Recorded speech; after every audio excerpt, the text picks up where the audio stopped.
How to unpin a video on TikTok. Hello everyone, I am Bishaka and welcome to our channel. Now let's get right into the tutorial. Firstly, go ahead and open the TikTok application on your device and make sure that you are signed in.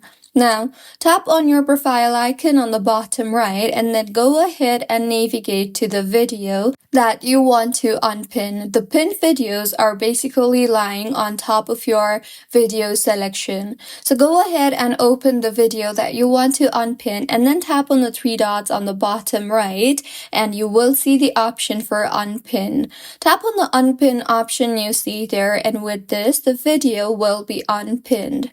So this was about how you can unpin a video on TikTok. If you find this tutorial helpful, please like the video and do comment if you have any queries. Also, do subscribe to our channel for more helpful tutorials like this. See you on the next one.